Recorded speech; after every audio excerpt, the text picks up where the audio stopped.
अस्सलाम वालेकुम, कैसे हैं आप सब? उम्मीद है आप सब खैरियत से होंगे। आप सबका वेलकम है रूहानी पाथ पर। तो जनाब, मुझसे ये बात बहुत बार पूछी जाती है कि मैम ये बताएं कि यूनियन के बाद क्या होता है? क्या यूनियन के बाद सब कुछ ठीक हो जाता है? क्या यूनियन के बाद कोई ट्रिगर नहीं मिलते? क्या यूनियन के बाद सब कुछ स्मूथ चलता है? क्या होता है अगर यूनियन हो जाता है तो उसके बाद क्या होता है? तो आज की वीडियो इसी टॉपिक पर है कि जनाब यूनियन के बाद क्या होता है।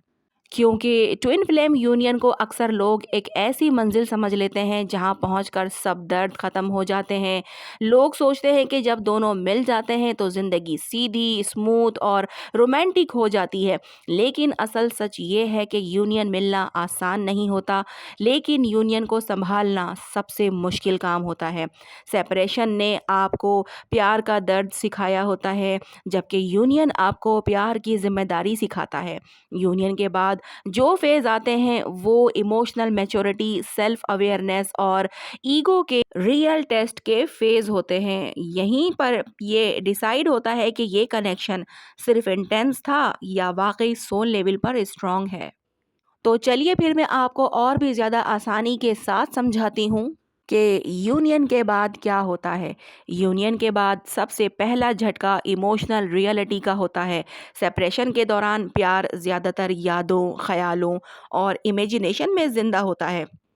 लेकिन यूनियन के बाद प्यार रोज़मर्रा की ज़िंदगी का हिस्सा बन जाता है। अब मूड्स, थकन, फाइनेंशियल प्रेशर, फैमिली मैटर्स और पर्सनल स्ट्रेस भी रिलेशनशिप के अंदर आ जाते हैं। डीएफ को लगता है कि अटेंशन और क्लोजनेस कम हो रही है और डीएम को लगता है कि उस पर एक्सपेक्टेशंस का बोझ आ गया है। यहीं से पहला डाउट पैदा होता है कि क्या ये वही प्यार है? जबकि असल में ये प्यार का एडल्ट वर्जन होता है। यूनियन के बाद ईगो छुपा हुआ नहीं रहता। अब कंट्रोल, इनसिक्योरिटी और फियर सीधा बिहेवियर में दिखाई देता है। डीएम का ईगो अक्सर साइलेंस, इमोशनल विड्रॉल और प्रैक्टिकलिटी के नाम पर जो है वो डिस्टेंस बनाता है।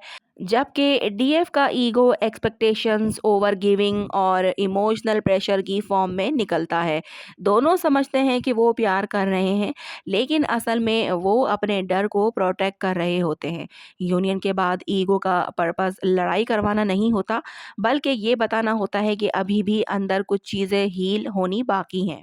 यूनियन के बाद ट्विन फ्लेम सिर्फ पार्टनर नहीं रहते, बल्कि आपके बचपन का मिरर बन जाते हैं। जो कमी, नेग्लेक्ट, रिजेक्शन या इमोशनल पेन बचपन में महसूस हुआ होता है वो अब इस रिलेशनशिप के ज़रिए एक्टिवेट होता है। डीएफ को अगर बचपन में इमोशनली अनसीन फील हुआ होता हो तो वो यूनियन के बाद ज़्यादा रीअश्योरेंस और क्लोजनेस चाहेगी। ठीक है। डीएम अगर बचपन से प्रेशर या रिस्पॉन्सिबिलिटीज से बचना जो है वो सीख चुका हो तो वो यूनियन के बाद इमोशनल वेट से घबरा जाता है। इस स्टेज पर ये समझना बहुत ज़रूरी होता है कि प्रॉब्लम सामने वाला नहीं बल्कि पुराना जख्म होता है जो आवाज़ उठा रहा होता है। यूनियन के बाद लड़ाइयाँ आम होती हैं, लेकिन ये लड़ाइयाँ सिर्फ छोटी-छोटी बातों पर नहीं होती, बल्कि अंदर छुपे हुए डर पर होती हैं। तुम मुझे छोड़ दोगे? मैं तुम्हें काफ़ी नहीं हूँ क्या? या फिर मैं फिर से अकेली रह जाऊँगी या फिर रह जाऊँगा? ये सेंटेंसेस अक्सर लड़ाई में डायरेक्टली नहीं बोले जाते, लेकिन इमोशंस के पीछे यही चल रहे होते हैं। सेपरेशन में इग्नोर करना आसान होता है, लेकिन यूनियन में इग्नोर करना मुमकिन नहीं रहता। इसलिए लड़ाई इंटेंस होती है, लेकिन अगर अवेयरनेस हो तो ये लड़ाई रिलेशनशिप को तोड़ती नहीं बल्कि गहरा करती है। यूनियन के बाद हीलिंग ऑप्शनल नहीं रहती। अब डिस्ट्रैक्शंस काम नहीं करती, ना ही रनिंग या इमोशनल शटडाउन काम आता है। जो दर्द सालों से दबा हुआ होता है वो रोज़ किसी ना किसी बात पर सामने आ जाता है। इस वजह से बहुत से लोग यूनियन के बाद इमोशनल थकन, कन्फ्यूजन और ओवरवेल्म महसूस करते हैं। कभी कभी बिना किसी वजह के रोना आ जाना या फिर इरिटेबिलिटी या फिर बेचैनी भी होती है। ये सब साइन इस बात के होते हैं कि हीलिंग अपनी स्पीड पर चल रही है और आप जो है वो अब उससे भाग नहीं सकते। ठीक है। यूनियन के बाद सबसे ज़्यादा टेस्ट ट्रस्ट का होता है। जब कोई चीज़ मिल जाती है तो उसे खो देने का डर और भी ज़्यादा तेज़ हो जाता है। इसी डर से पॉसेसिवनेस, जेलसी और चेकिंग का पैटर्न शुरू होता है।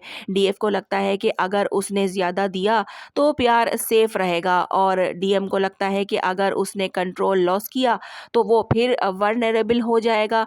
यहाँ पर ये जो है वो समझना बहुत ज़रूरी होता है कि प्यार ऑनरशिप नहीं होता, बल्कि म्यूचुअल चॉइस होता है जो रोज़ की जाती है। यूनियन का मतलब ये नहीं होता कि दोनों एक दूसरे में घुल मिल जाएं।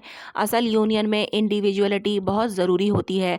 जब एक पार्टनर अपनी दुनिया छोड़कर सिर्फ रिलेशनशिप में रहने लगता है तो धीरे धीरे अट्रैक्शन कम और सफोकेशन ज़्यादा हो जाती है। कैरियर, पर्सनल ग्रोथ, हॉबीज़ और अलग आइडेंटिटी यूनियन के बाद और भी ज़्यादा इंपॉर्टेंट हो जाती हैं। ठीक है, जो लोग इंडिविजुअलिटी को रिस्पेक्ट करते हैं उनका यूनियन ज़्यादा स्टेबल होता है। बहुत से ट्विन फ्लेम्स को यूनियन के बाद छोटी सेपरेशन या इमोशनल डिस्टेंस का सामना करना पड़ता है। ये चीज़ अक्सर डर पैदा करती है कि शायद अब सब ख़त्म हो रहा है, जबकि असल में ये फेज़ प्रोसेसिंग और एडजस्टमेंट का होता है। हर सोल को थोड़ा वक्त चाहिए होता है जो वो समझ सके कि इतनी गहरी इंटीमेसी के साथ कैसे जीना है। ये डिस्टेंस अगर अवेयरनेस के साथ लिया जाए तो नेक्स्ट लेवल कनेक्शन के लिए जगह बनाता है। यूनियन के बाद प्यार की इक्वलिटी बदल जाती है। शुरू की इंटेंसिटी धीरे धीरे सुकून और स्टेबिलिटी में कन्वर्ट होती है। अब प्यार लोड नहीं होता, शो ऑफ वाला नहीं होता, बल्कि साइलेंट और ग्राउंडेड होता है। ऐसा प्यार जो ड्रामा नहीं मांगता, बल्कि प्रेजेंस और अंडरस्टैंडिंग मांगता है। बहुत से लोग इस फेज़ को बोरिंग समझ लेते हैं कि जबकि असल में ये मैच्योर लव होता है। ट्विन फ्लेम यूनियन का असल मकसद सिर्फ पर्सनल हैप्पीनेस नहीं होता। यूनियन के बाद अक्सर दोनों सोल्स का लाइफ पर्पस एक्टिवेट होता है, चाहे वो हीलिंग हो, गाइडेंस हो, क्रिएटिविटी हो या लोगों के लिए कुछ मीनिंगफुल करना हो। ये कनेक्शन सिर्फ दो लोगों तक लिमिटेड नहीं रहता, बल्कि दूसरों के लिए भी इंस्पायरेशन और सपोर्ट बन जाता है। यहीं से रिलेशनशिप सिर्फ रोमांस नहीं रहता, बल्कि मिशन बन जाता है। ट्विन फ्लेम यूनियन एक रिवार्ड नहीं होता, बल्कि एक जिम्मेदारी होती है। ये फेज़ फैंटेसी को तोड़कर रियलिटी सामने लाता है, जहां ईगो, वुंड्स और फियर्स को फेस करना पड़ता है। जो लोग यूनियन के बाद भी अवेयरनेस, पेशेंस और सेल्फ रिफ्लेक्शन को चूज़ करते हैं, वही लोग लॉन्ग टर्म पीसफुल यूनियन को संभाल पाते हैं। यूनियन मिलना मंजिल नहीं, बल्कि नए और ज़्यादा मेच्योर सफ़र की शुरुआत होती है। ठीक है, क्योंकि अक्सर बहुत सारी डीएफ ऐसी हैं जो मुझसे यही सवाल करती हैं कि यूनियन के बाद फिर अलहदगी होगी, फिर वो छोड़कर चला गया, तो फिर ये कैसा यूनियन था। तो जनाब, ये सारी चीज़ें जो है वो सामने अगर आती हैं तो आप लोगों ने इससे किस तरह से डील करना होता है ये आपको समझना होगा। क्योंकि मैंने आपको यूनियन के बाद की जो है वो रियलिटी बताई है कि क्या क्या होता है। अब आपने अंदाज़ा लगा लेना है कि जब आपका यूनियन होता है तो आपके साथ फिर क्या क्या चीज़ें होना शुरू होती हैं, तो वो रिलेशनशिप में क्यों हो रही होती हैं, ये मैंने आपको ये बताया है। तो इसके बाद आपने नेक्स्ट स्टेप क्या लेना होता है वो आपको उस हिसाब से, अपनी सिचुएशन के हिसाब से, यानी कि मैनेज करना होता है, ताकि आपका यूनियन जो है वो स्टेबल रह सके, आप इसको समझ सको। आप में इतनी अवेयरनेस होनी चाहिए कि यूनियन के बाद की जो चीज़ें हैं उनको आप समझ सको और उन्हें मेंटेन रख सको अपनी लाइफ में, अपनी जर्नी में। ठीक है, अपने कनेक्शन को आगे ले जाने के लिए। वरना फिर यही होता है कि सेपरेशन आ जाता है, नो कांटेक्ट आ जाता है, या फिर दोबारा से वही सारे डिस्ट्रैक्शन जो है वो आना शुरू हो जाते हैं। आई होप आपको समझ में आ गया होगा कि मैंने क्या समझाने की कोशिश की है। अगर कुछ ना समझ में आया हो तो आप लोग कमेंट बॉक्स में पूछ सकते हैं, मैं बताने की पूरी कोशिश करूँगी। आज की वीडियो यहीं तक है, मिलते हैं हम लोग नेक्स्ट वीडियो में। अपना बहुत ज़्यादा ख्याल रखिएगा और मुझे दुआओं में याद रखिएगा। अल्लाह हाफिज़।